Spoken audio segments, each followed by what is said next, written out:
This trip is about revolution.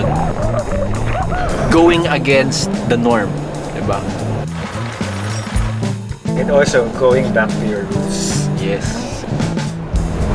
From a crowd favorite destination to an underrated gift of nature, join us as we search for a rare treasure that can only be found in Abra. Joining me in this trip is Juves, a marine biologist that has traveled 79 out of 82 provinces in the Philippines, this one being his 80th, and Dan, whose family origins apparently trace back to the province of Abra and is on a journey to know more about his heritage. As for me, I just wanna have fun. The journey starts off with a 7-hour drive from Manila, so make sure to have some snacks and a good podcast to keep yourself entertained while your passengers sleep on you. Dito na kami sa Abra. We arrived at around 4 a.m. Sobrang pagod, natulog kami sa sasakyan ng 2 hours. So 6 a.m. na and malapit na mag-start ang adventure natin. Bangged is the capital of Abra, a small town with a population of 50,000 people. Here it feels like an ordinary small provincial town surrounded by the Abra River and the Cordillera Mountains. Abra is known as the natural dye capital of the Philippines. Although we didn't see how the colors are made, we did witness a traditional loom weaving in La Paz. Here, the women produce these fine woven and colorful fabrics called abel. Towards the end of our journey, we met a legendary artist that crafts a very rare and historically significant piece of art. But for now, let's head to the falls. Our first day was filled with unexpected moments as we journeyed towards Ar-arbis Falls. It took us almost an hour to get to the starting point of our trek, and you will have to go off-road for this.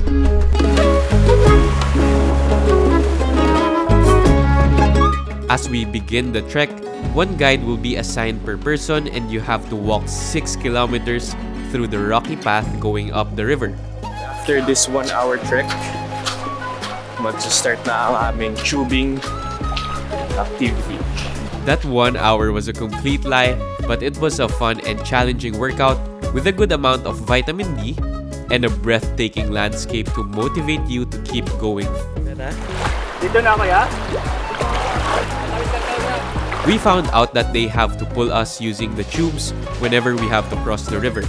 And when we finally got there, it looked underwhelming from a distance, but when you get closer, you'll see how majestic this place really is.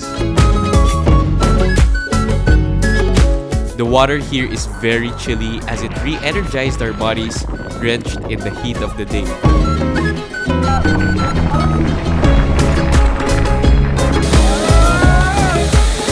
This place proved to us that at the end of a grueling expedition, there is paradise. But now, how do we go back?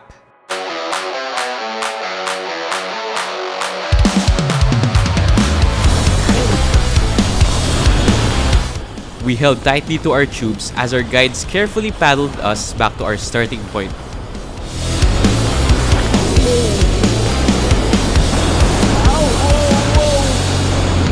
That 6-kilometer tubing went by pretty fast and these 3 hungry men needed food. And we did find food in the most unusual situation. We went to a nearby village for some noodles we call pansit miki with soup. They placed the noodles inside this mesh pouch and then dipped it into boiling soup.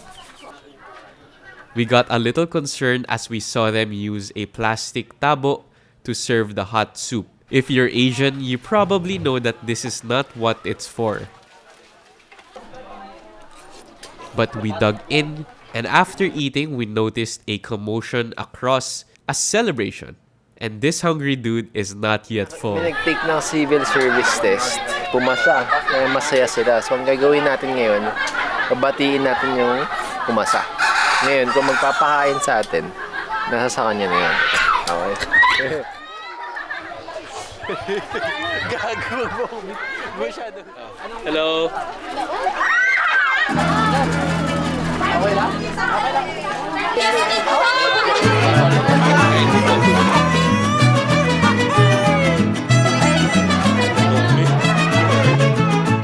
So yes, we crashed the party of some random locals and got fed so much good food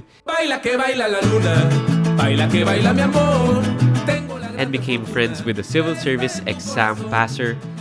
Now that is what true hospitality looks like. Another crazy adventure awaits. Morning. We woke up early, got some light breakfast in a random store, and our ride has arrived. Compared to yesterday's activity, this one, as you can see, is a more popular tour. We also went here during a holiday, hence the staggering amount of people.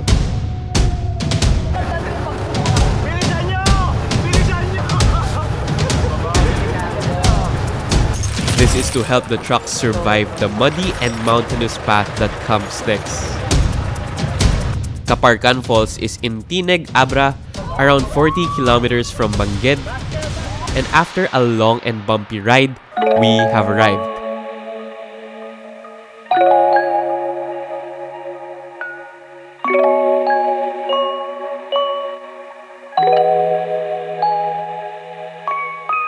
This is an absolute work of art. These water terraces are made of limestone and you can only witness the beauty of these falls during the rainy season, so try to avoid the dry months. In the middle of Kaparkan is a huge balete tree. Kaparkan is also known as Mulawin Falls and has been known to the locals for a long time. But recently, this place has been shown publicly and made popular through mainstream shows like Biyahe ni Drew and KMJS. And with every new tourist destination comes more income for the surrounding community, and hopefully this beautiful place will be explored responsibly by every tourist. While Kaparkan is an absolute gem, treasure awaits as we encounter a legendary artist. Dan visited his family in Abra after not seeing them for years. This is what you'd expect from a Filipino provincial household. There will always be food on the table, entertaining stories, and birds. Dan is the type of person who cares a lot about his ancestry, so this was an important part of the trip as he discovered a historical symbol that is vital to his identity as an Ilocano. Pero makikita yung mukha ni Teofilo dun. Sige po. Salamat. Natin. Thank you. Living artist na yan. Living artist. Parang may utang sa'yo. We went to a small village in the middle of the mountains. Here we found Teofilo Garcia. He was awarded the title of National Living Treasure for being the last Tabungaw hatter in Abra. Tabungaw is an indigenous Filipino hat created from a vegetable. This used to be a symbolic headgear during the Spanish colonial era in the Philippines, as it was worn by government officials, by the warriors that fought for our country, and a great fashion statement back then. Tabungaw hats became such a symbol of revolution that the Spanish stopped Ilocanos, like me, from wearing them. When I was younger, I remember being told stories that the Tabungaw were worn into battle against the Spanish. Silang was assassinated at age 32 in a hit ordered by church officials to end his rebellion. So it's a sign of revolution, you know. This trip is about revolution, going against the norm, diba? And being patriotic. Tama ba ako, Jules? Yes. Okay. And also going back to your roots. Yes. As an Ilocano native. So this hat is an important symbol in Ilocano history and should be part of your itinerary to Abra. As the last Tabungaw maker in Abra, let's support Teofilo in his fight to preserve the forgotten art of Tabungaw hat making. That's it for this episode. Join us as we travel the Philippines with purpose.